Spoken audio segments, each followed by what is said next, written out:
Alors le salarié, si on l'écoute, effectivement, il est systématiquement informé de ce qui se passe, de bien ou de mal. Donc tous les employés qui sont en contact direct avec les clients sont bien entendu très au fait des problématiques que peuvent avoir les clients. Et j'insiste et je reviens sur le côté positif, et aussi des belles histoires et des points forts d'une entreprise. Donc il est important de faire remonter en interne ces informations.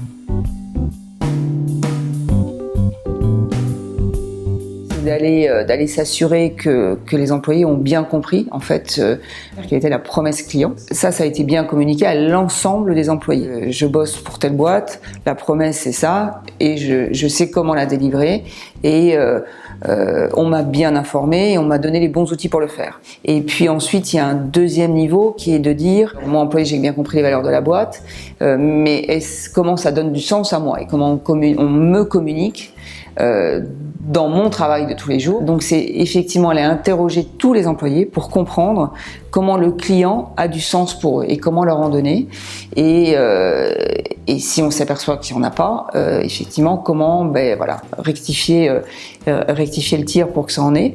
Et le dernier point, qui est un point pour moi important, on parle beaucoup d'émotionnel en ce moment, donc on va très loin dans la déshumanisation et la digitalisation. Donc c'est de mesurer effectivement l'état émotionnel des employés. Donc de savoir s'ils sont plutôt fatigués, épuisés, motivés, excités, contents, avec des mots qui sont nos mots de tous les jours en fait. C'est-à-dire que c'est important pour un management d'entreprise, pour un dirigeant d'entreprise, de savoir si ses salariés sont au bout du rouleau, et puis de faire quelque chose. C'est-à-dire qu'il n'y a rien de pire, que ce soit côté client comme côté employé, d'ouvrir la conversation, en fait, d'aller demander à quelqu'un comment ça va. Et puis en fait, soit on n'écoute même pas la réponse, ou si on entend la réponse, on continue pas. Et de communiquer, de dire on fait, et voilà ce qu'on fait. Et voilà les objectifs, pourquoi on le fait et comment, et le sens des actions qu'on met en place. Donc voilà, notre méthodologie à nous, c'est effectivement de mesurer tout ça, parce que ça a un impact, on le sait, sur la satisfaction client.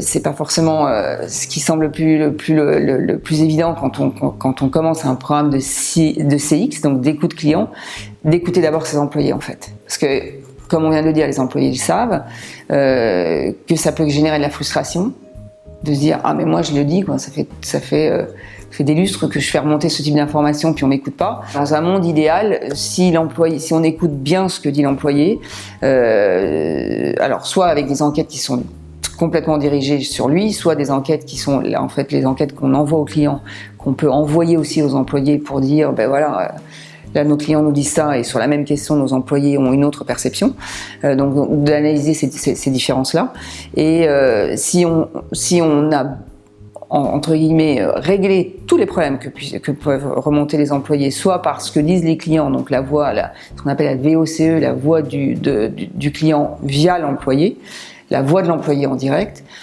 je pense qu'on a déjà réglé une bonne partie de la situation.